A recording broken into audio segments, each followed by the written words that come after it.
나는 쇼가 인생의 목적을 지극히 명확하게 말하고 그것은 자기를 이해하려는 하나의 의사라고 말한 것을 이 무렵에 들었던 것이다.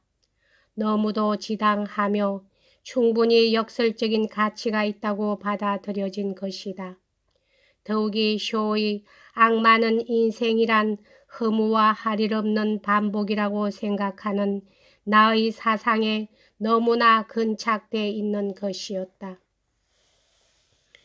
지금 그대의 눈에 개혁과 진보 그리고 상승운동의 완료, 과거의 자기를 기점으로 보다 높은 곳을 비상하려는 인간의 끝없는 의지가 보이는 곳에 곧 그대는 무한한 환상의 희극밖엔 아무것도 못 보리라. 친구 코에리스의 말, 태양 아래 새로운 것 없다는 그 말이 불멸의 진리임을 알게 되리니 온갖 허영의 덧없음이여. 돈주왕이 안타까이 이 말을 가로막는다. 너는 영리한 바보. 어떤 일에나 권태를 느낀다고 해서 인간이 벌레와 마찬가지, 개는 늑대와 똑같다는 말인가? 배를 채움으로써 식욕이 없어진다고 먹는 일을 중단하란 말인가? 그날 밤 나는 머리가 마비된 듯한 기분으로 잠자리에 들었다. 무엇인지 더없이 중요한 일이, 아직 그 정체를 알 수 없는 중요한 일이 내 신변에 찾아왔음을 느꼈다. 한밤중에 눈을 떠서 동생이 누워 자는 쪽으로 손을 뻗었다. 이불을 걷어차고 자는 동생에게서 약간의 한기가 감돌았다. 순간 나는 그가 죽은 것이라고 생각했다. 너무 많이 알고 너무 깊이 생각한 결과 이런 일이 벌어진 것이라고 생각되었다.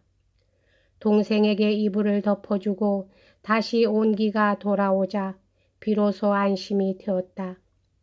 이튿날 아침 햇빛이 창가에 비치자 나는 다시 한번 생존해 있다는 사실에 놀라움을 금치 못했다. 다음 날 저녁 나는 그 희곡 인간과 초인의 재방송을 6시간이나 긴장한 채 들었다. 그리고 나서 그 책을 빌려 하루 종일 읽었다.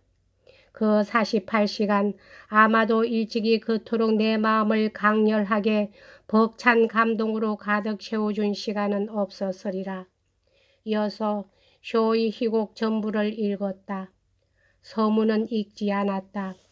국어 선생은 내게 쇼에게 심취하는 경향은 10대에게 흔히 있는 일이니까 불과 5년도 그 정열이 못 가리라 말했지만 12년이 지난 지금도 쇼야말로 구라파 전체를 통틀어 문단의 지보적 존재라고 생각하는 내 소신에는 변함이 없다. 그러나 쇼는 기대했던 만큼 정신의 강장제가 되지는 못했다.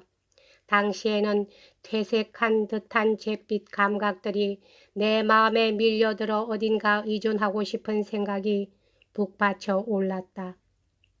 교회에 가서 목사와 함께 신의 존재에 대한 토론을 많이 했던 것이다.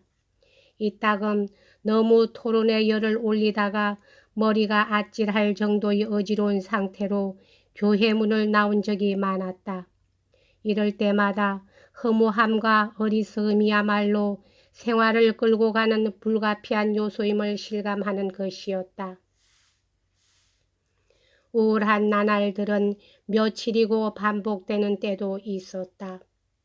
독자들은 너무 과중한 독서로 정신적인 소화불량에 걸렸으니 아무것도 읽지도 말고 안정을 하라고 충고하기도 했다. 그러나 그 후 폭스의 일기에서 만셀터의 목사가 그에게 담배를 피우고 찬송가를 노래하라고 권하더라는 얘기를 듣고 아주 유쾌하게 생각했다. 나는 이미 극렬한 무신론자의 영역을 벗어난 지 오래였다. 신이 세상에 존재하지 않는다는 사실이 내게 안도와 자유로움을 줄 수는 없었다. 어린 시절 나는 혼자 산책을 하며 마음속으로 기도를 드리는 버릇이 있었다. 비교적 나는 말이 많은 편이었고 얘기할 것이 없으면 혼자서라도 짓거리는 버릇이 있었다. 얘기의 중심이 빗나가고 산만한 잡담이 되어버리면 신에게 무례함을 조용히 사과하곤 했다. 바로 이때는 기도의 즐거움을 느껴야 했었는데 그 같은 행동이 감정적인 불성실 뿐이라는 어두운 생각 때문에 단념했던 것이다. 그때 불어 선생이 엘리어트의 난해함에 대해 얘기하는데 자극을 입어 그의 시를 읽기 시작했다. 처음 읽는 그의 시에는 이런 얘기가 있었다. 나는 기도합니다. 내 자신과 너무나도 다투고 너무도 지나치게 생각한 문제들을 스스로 잊게 해 주십시오. 그리고 걱정할 것과 걱정하지 않을 것을 가르쳐 주십시오. 조용히 앉아있는 방법을 가르쳐 주십시오. 그이가 의미하고 있는 것을 이내 알아차렸다. 그 후 나는 이 성수요일이란 시를 기도처럼 되뇌었다. 확실히 쇼에서 얻지 못한 우울함과 피로를 달래주는 요소가 있었다. 16세 때 나는 졸업시험에 패스하고 학교를 나왔다.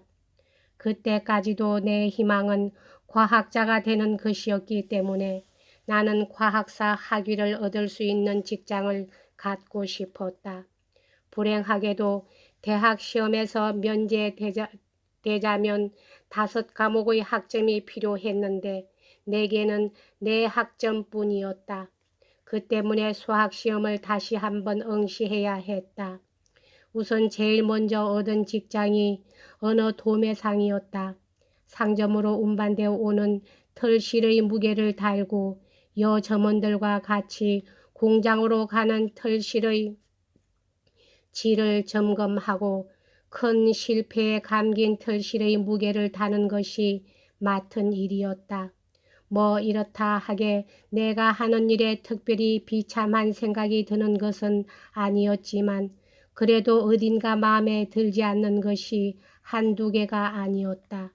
우선 노동시간이 내가 해본 일 가운데 가장 길었다.